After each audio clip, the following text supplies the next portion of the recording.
Well, hi there. I'm going to show you how to do my Rowan stitch. And the yarn I'm going to be using for that is shade 405 of Hayfield Spirit Chunky. And it's a lot of pretty colors here. You can see what they are. Okay, and it's a bulky, number 5. The loom I'm using is a Cindywood loom.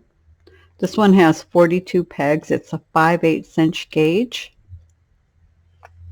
Okay, and the loom hook I'm using is from We Have Handle on this. They stopped making them, but she told me they're going to be making them again. There are similar ones to this on Etsy though. Okay, and the other thing I'm going to show you, I like to show this every once in a while to help people. It's hard to see, it's pretty bright, but what I did was I just cut a little tag out of some colored paper. So I just cut little rectangles like this, and then I put on how many rows, which way I'm going to the left, which way I'm going to the right, and with which stitch, and the name of the stitch. And then I punch a little hole in it with my loom hook. I just push that through, put a little hole in it with the loom hook, and then I put one of these plastic pins in and attach it to the loom. And if I'm on a round piece or a piece where I'm using the whole loom or something like that, I can just attach it right here on the work. And I can even attach it onto the yarn that I'm using, onto the label or something. So that way, if you put it down and you get busy with something else, you're moving in your life, who knows what's happening, and you pick up the stitch and you go, oh my gosh, what was I doing there? Does anyone recognize this stitch? Well, that's not going to be happening to you if you have something attached to it, so you know exactly what you were doing. So anyway, that's a pretty important tip there. You can even get labels online if that's what you want, but it's pretty easy just to cut them from a piece of paper. Now let's take a look at the stitch. So this is Rowan stitch right here. It's a really easy stitch to do. It has no purls in it, and it doesn't curl. So really nice for anything that you want to do. And you can see how it looks here, but it also looks nice on the back. Here's what the back looks like. So if you need to have the other side showing, you have a nice stitch here, and you have what I call truly reversible, because I never think that things are reversible when they're garter, for example, because both sides look exactly the same. So you don't have two things, you have just the one thing looks the same on both sides. But when you have a stitch that looks good on the other side, you can wear these things either way and have two different looks. And I really like that. So I like it when it looks quite nice on the other side. I'll come a little closer and you can see it's quite a nice stitch on this side too. Okay, so let's get to it. Now what I did is I'm using 2 end pegs.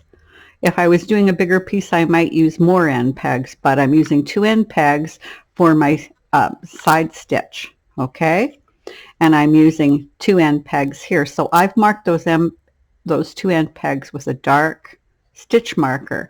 And people are going to ask me where I got the stitch markers. These I just got off Amazon.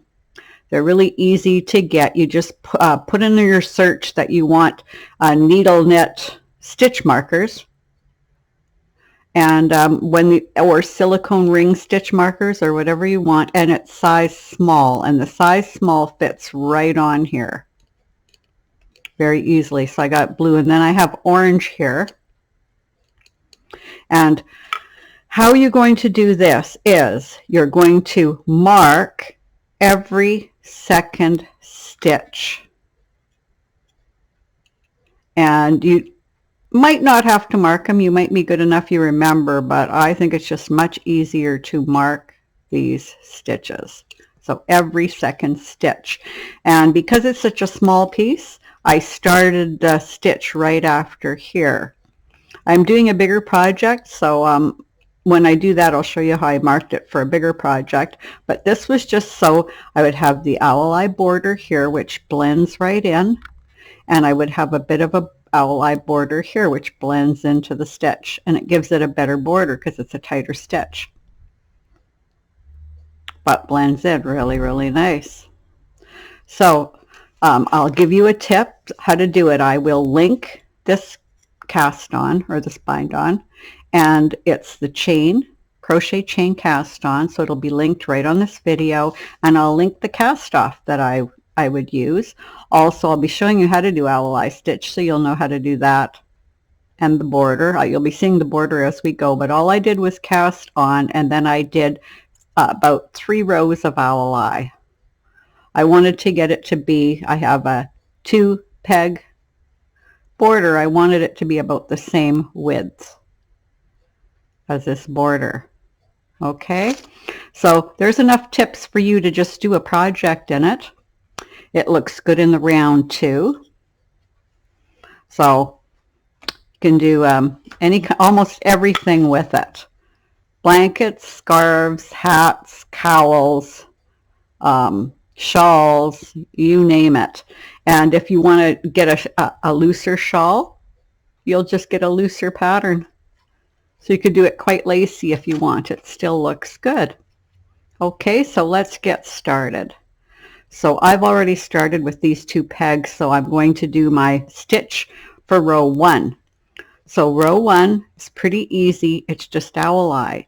And now, because I'm doing owl eye and I can't remember if I did my 2nd stitch on this peg or not, I'm just going to take it off, and I only had 1 stitch on it, and that shows me that.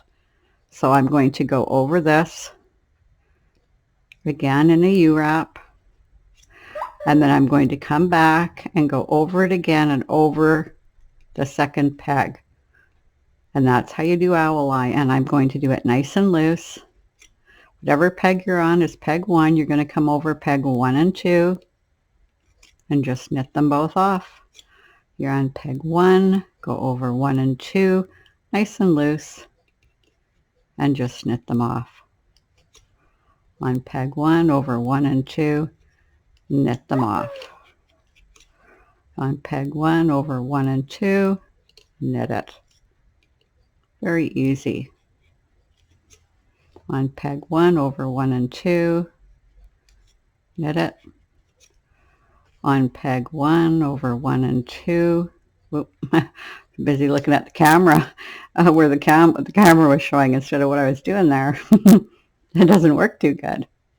Okay, so I just keep doing the same stitch all the way to the end.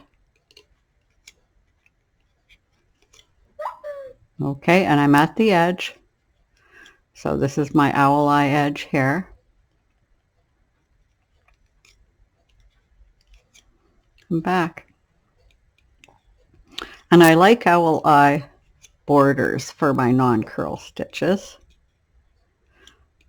I would do a different edge if I had purls in it, but with owl eye, I just love the nice tight edge you get. See if I can get it so you can see it. And on this side, it just gives you a nice little edge. Okay. Now, row 2.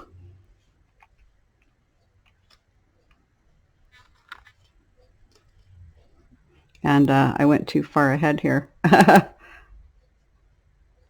Because this is a marked peg. So all these marked pegs are going to be treated different.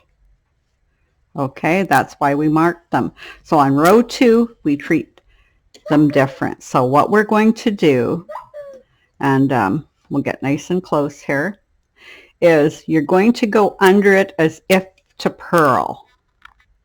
But what you're going to do is scoop up the yarn, scoop up the loop, just like you were going to purl, but you're just going to pop it over the peg. And what that does is move the yarn in front of the peg. Then you're going to go to the next peg, and we're going to do owl eye on 1 peg. So we go over it, knit it off, come back around nice and loose, and knit it off. Then we want to put the yarn behind. Now there's another way to put it behind if you have trouble with that technique, although it's easy. You just take off the yarn, put the yarn behind, and put it back on. Same thing. Okay, it's behind the peg. So then we're going to do owl eye on 1 peg, again. And then we're going to put the yarn behind here, so we go down as if to purl it up, but pop it over like that, so the yarn goes behind the peg. Okay, easy peasy. But like I say, if you have trouble with that, all you have to do is take the yarn off the peg. All you have to do is move it behind. Okay, so as if to purl, pull up the thing and then just flip it over. Okay, then we do owl eye here. Pick it up as if to purl. Okay, and then we're at the edge. So at the edge, we're going to do an owl eye edge. So we go over in a U-wrap, knit it off nice and loose. We want to be very loose because this is looser where we're putting the yarn behind the peg. So we want this to be the same tension to keep it looking really nice. If you feel you're too tight, just pull it out a bit. Loosen it up. Okay, and then when we're doing back to row 1, so we're just going to be doing owl eye all the way across again. So that's all there is to it. Okay, so owl eye all the way across.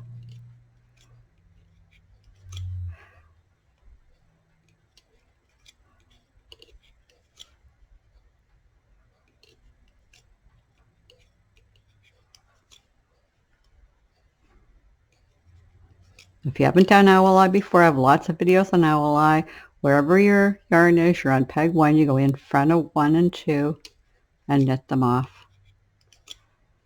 Front of 1 and 2, knit it off nice and loose.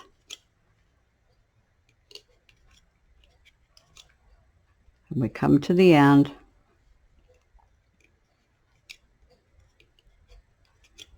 We go over 1 and 2 here.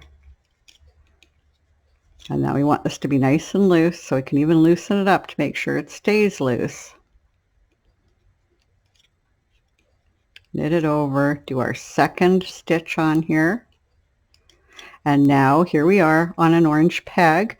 So we want the working yarn to be behind it. So we go down as if to purl, pick up the loop, scoop it up, and just flip it over. And now your yarn is right behind the peg. Okay? Then we do owl eye here. And then we go down here and flip it over. And I'm using 2 hands here, but I don't have to. I can use 1 hand for those of you who just use 1 hand when you're knitting. Okay, and then we come under here. Get that loop up and flip it over. Easy, easy stitch, and it looks so good. I'm really in love with this stitch because it looks awesome, doesn't purl, and I'm going to make myself a shawl with it. I found the yarn that I want to use.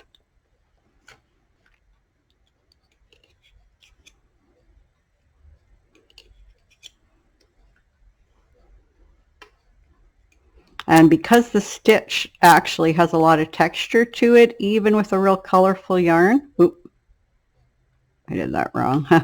I was almost doing a purl. Nope, it goes over. Whoop, I did that wrong. So get to talking, forget what you're doing, but that's okay. I can put the loop back on and do it all over again correctly. Go down as if to purl and just flip it over. Okay, and then the owl eye edge. And pull this out. And we come back, and then we're back on row 1. So that's all there is to it.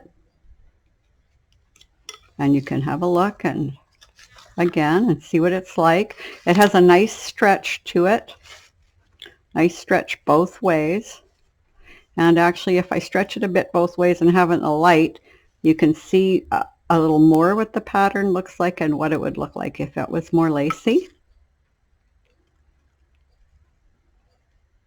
But it looks really good tight too. So I hope you enjoyed the video. And until next time, bye.